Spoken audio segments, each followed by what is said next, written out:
Today, my guest is Terra Ringo, the head coach of women's lacrosse here at the Milwaukee School of Engineering. Coach, how do we feel about Jared Stidham on today, January 22nd, 2026?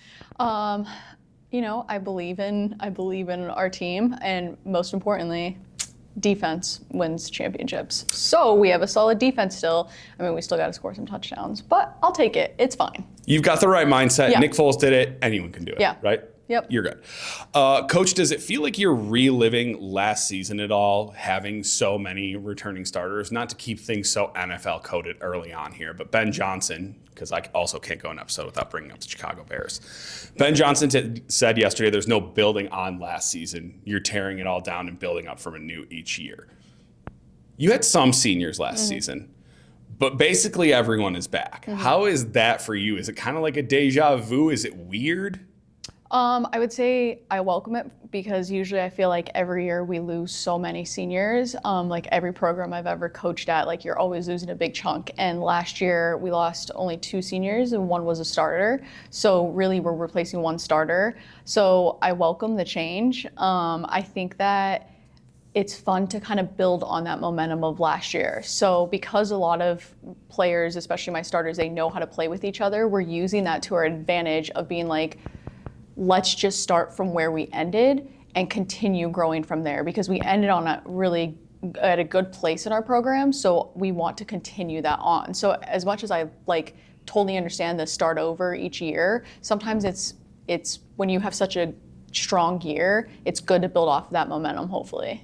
For sure. And you guys in your second season in program history make the NAC tournament, make the playoffs. Hopefully women's hockey on a similar trajectory in their second season right now. Hopefully not putting an announcer's jinx on them. But that's got to be reassuring to you where it's like, okay, we've accomplished that much already in such a short period of time. What we do next could be really something special. And speaking of special, you returned some of your top point scorers, basically all of them from last year. You got Chloe Nindman, Ashlyn Bodie, Lily Johnson, Veda Flower, all coming back. How is it managing an attack that returns that many players that had double-digit goals, some of them double-digit assists? No pun intended, but it's got to feel like having a chessboard with 4 queens or something like that, right? Yeah. No, I love that analogy. I was going to say, that's good branding right there. If you want to jump on that, go right ahead. Yeah, no, I think that the biggest thing with bringing back 4, star kind of attackers is allowing them to continue to grow within that. We have Chloe and Ashlyn, who are sophomores, so they had their freshman season under their belt where they really thrived, but they still have so much more room for improvement and so much more potential with that. And then we have our juniors, Veda and Lily, who have been the core piece of this program since day one. They came in freshman year and have set the tone of how we want attack to look like. They're not just people who could score. They feed the ball so well, both of them. And each game they did something to help us get to where we were. So I think just bringing back those 4 core people is going to be huge on our momentum, and also just allowing them to continue to grow and continue to, hopefully score goals will help us win games.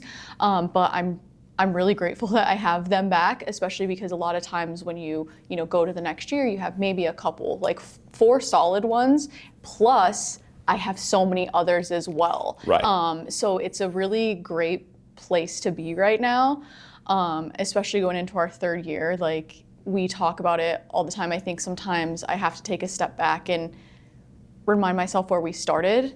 And so we talk about just what's next, but sometimes we have to live in that moment. So that's kind of what we're going for this year of improving, but also living in the moment, and having the attackers like the ones you named is going to be huge for us. Well, that's what I was going to say. It's got to be hard managing when you're having such exponential growth at first, coming off the ground. And then at some point, like every other program, a plateau is going to come. I'll use Lily as an example. Shout out to our event staffers out there. I think it was something like 13 goals and 0 assists freshman season. Then last year, I think 25 goals and 12 assists, doubling her goal production and then adding 12 assists. Maintaining that pace for this season would be 50 goals and 25 assists, which I would hope is conference player of the year type numbers.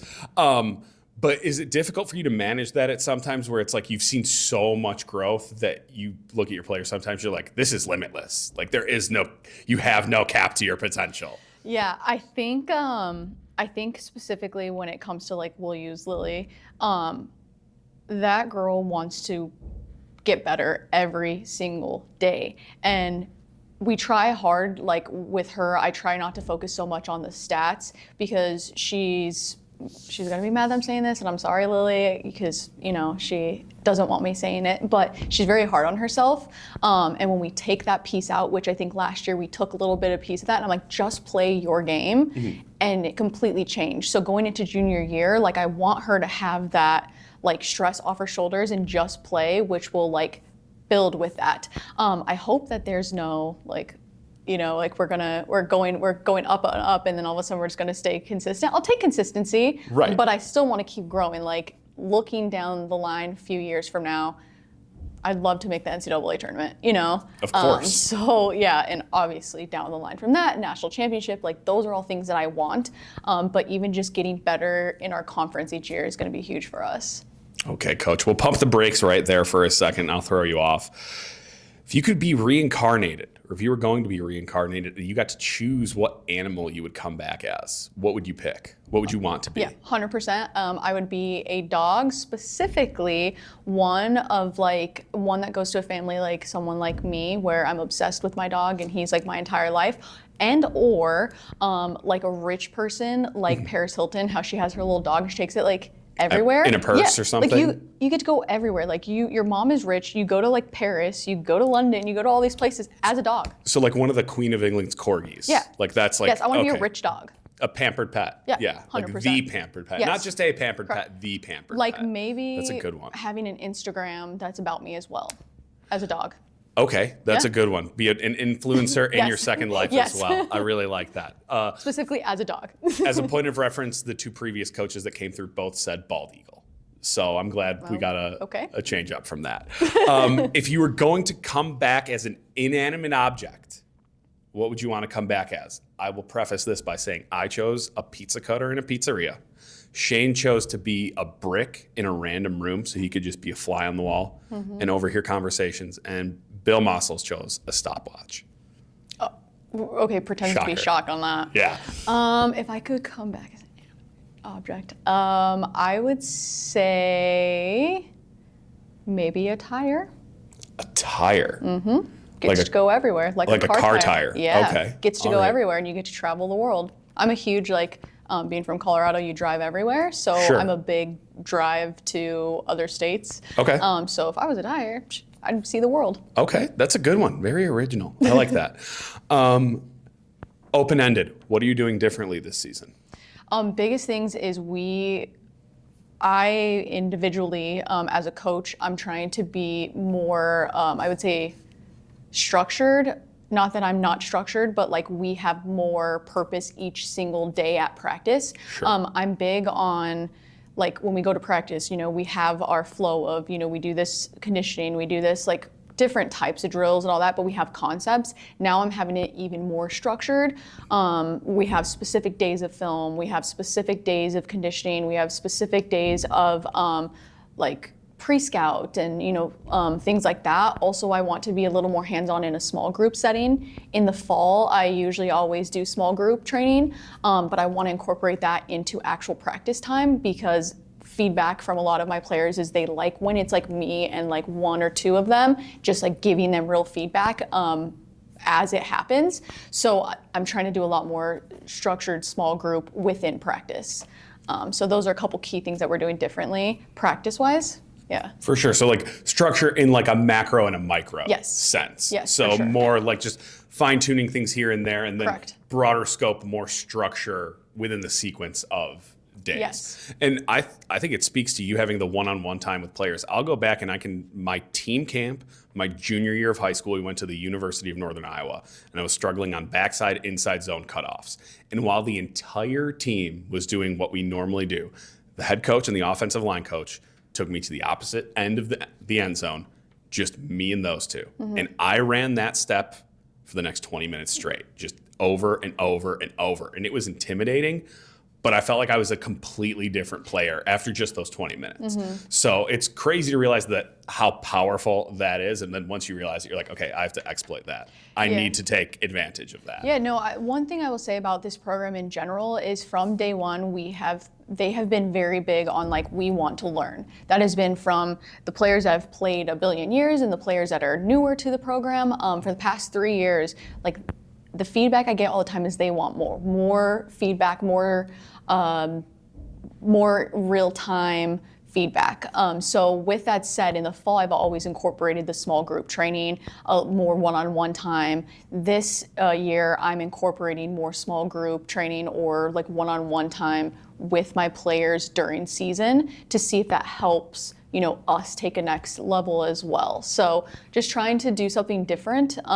I'm always open to feedback and always open to what helps different years and things like that. So just trying to do something different to hopefully benefit the team with keeping a lot of the same things that we did last year that had helped us with success. For sure. And I can only speak on my experiences and my point of view.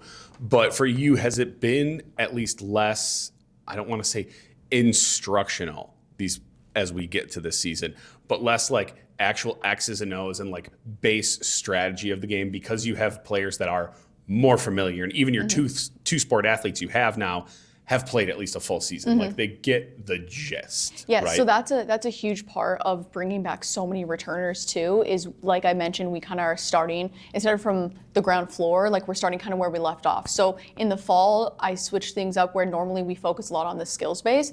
This time we started incorporating new offense, new defense stuff in the fall. So we had that advantage to now that we're coming into the spring, we're already one step ahead of where we were in the previous times. So even fall, I'm changing up what we do and we advance more there, which helps us advance more in the season of like we can start, instead of starting over, we start where we left off the previous year and keep going even in the spring. So that's kind of a great thing about having so many returners. Do you ever get caught where it's like you're so used to being so instructional and so ABC that your players like, coach, we get it. Like you can dial it up a little bit, right? No, I will say I could kind of read that pretty well. And the thing about me and my brain, which is a good and bad thing, is that I always am like 90 steps ahead. So I have 14 different ways of saying something. I have 14 different ways of like, if they get this or they know this, we're gonna go to this and then this and then this and this and this. And so it's a good and bad thing. Just a little in my brain. Yeah. So we, you know, like I kind of have the next steps already. So if I start to notice like, oh, they got this in like the first second, we just automatically go to the next one. So usually don't have to tell me that, Sure. But yeah. All right. If you could only be paid out for one of these for the rest of your life, would you rather get $100 for every sit-up you do, $250 for every push-up you do, or $500 for every burpee you do? We've gotten 3 different answers across the 3 people that have been here so far. Okay. So you are the difference maker. Okay, so you Get $100 for every Yes. sit-up, or $250 and I have to do for it every push. You said every day? As much as you want. You get paid. Oh, So you're getting paid $100 for every sit-up you do, Okay. or $250 for every push-up, or $500 for every burpee. burpee. Yeah, first of all, money, you know? Yeah, You gotta no. get the most money. Okay. If I'm gonna be doing anything, I always find a way to get money, okay? Second thing, you could quote me on that. I'm just kidding. Second thing is full body workout. Okay. So you get a full body workout in that and you get the most money, so. Okay. So for reference, Bill also said burpees. I'm not surprised by that, actually. He wasn't sure how many he could do, but he was like, most bang for your buck. Yeah, I'll take 100%. it.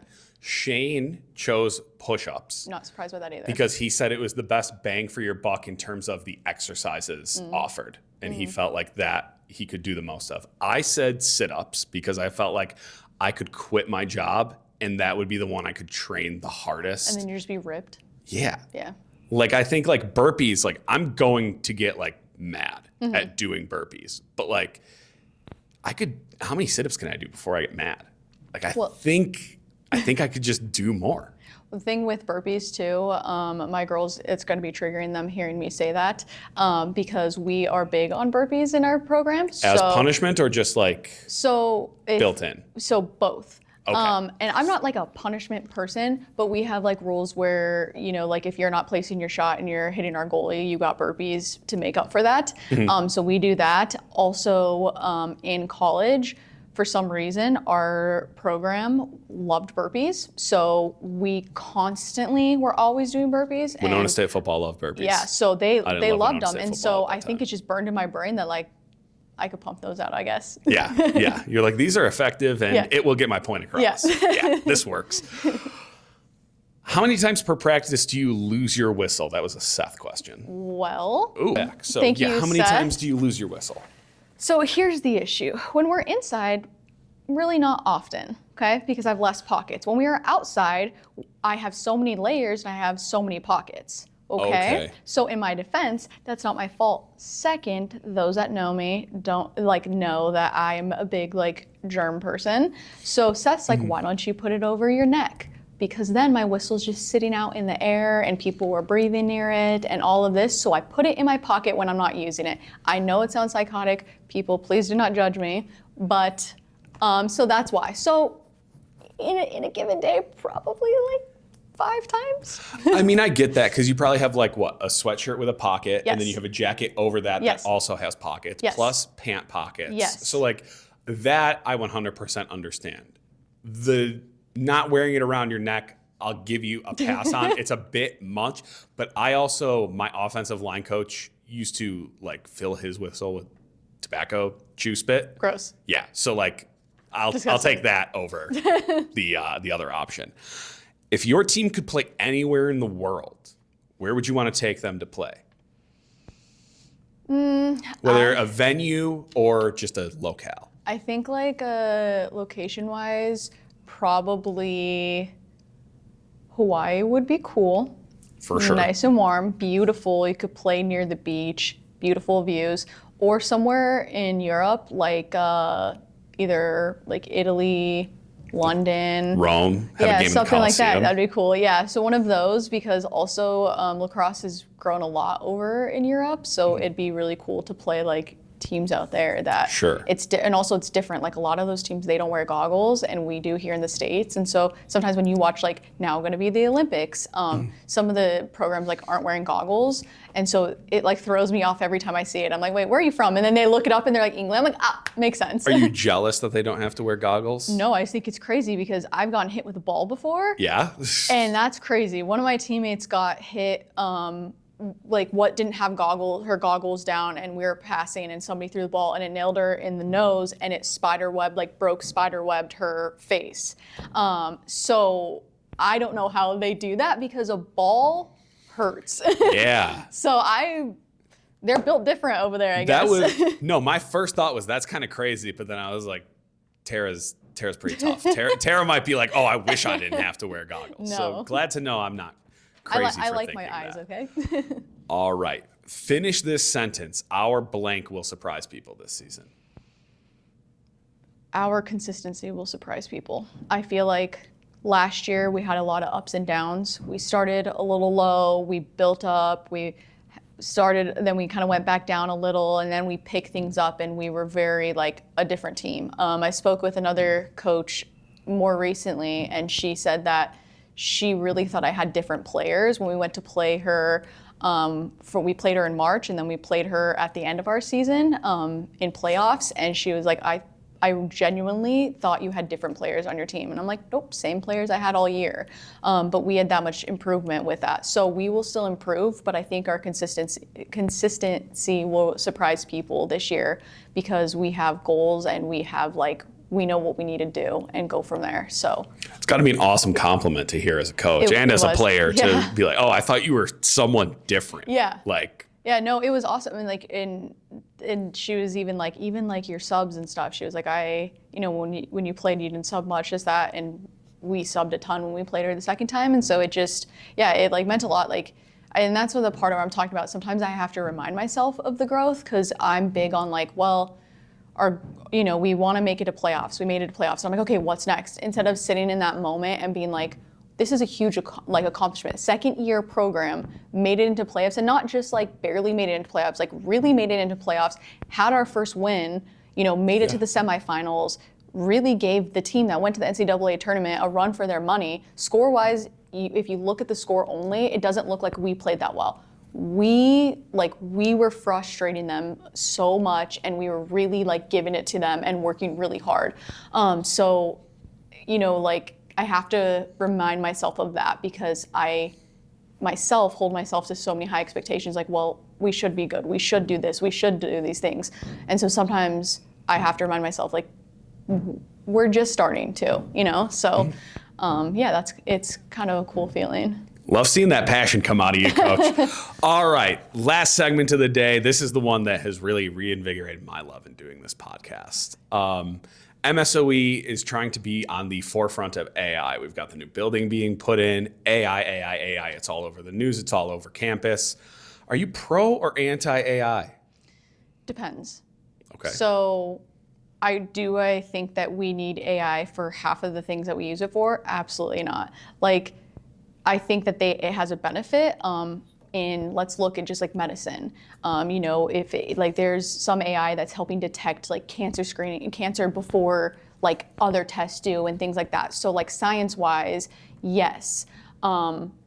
Do we need it so you can make a video of yourself dancing like around a tree? Like, no, we don't need it for that. Like, right. You know, so it's kind of a mixture of things. It kind of depends on what it's being used for. I actually, like, I know people have been about the like Chat GPT. I actually never used it until like a couple months ago for the first time in my life. And I was like, just trying to look up like a structure of something. Mm-hmm. And somebody told me to like use it. Mm-hmm. And so I hesitated and I used it, and I was like, oh, it kind of was easy. It kind of gathered the information a little faster. Mm-hmm. So kind of depends on what it's being used for. But like, I'll never use it for a practice plan. I'll never use it for anything like my job related. Right, so, yeah, you would play around with it. Yeah, but like you trust fun. Yourself ultimately more. 100%.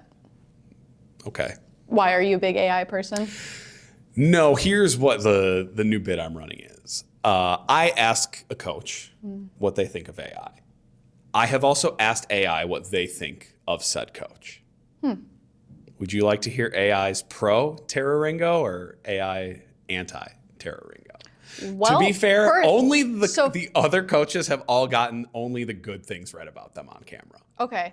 Well, two things. One, it's a stupid computer, I'm going to say first, so come for me. Second, I'll take either both, or I'll take the bad.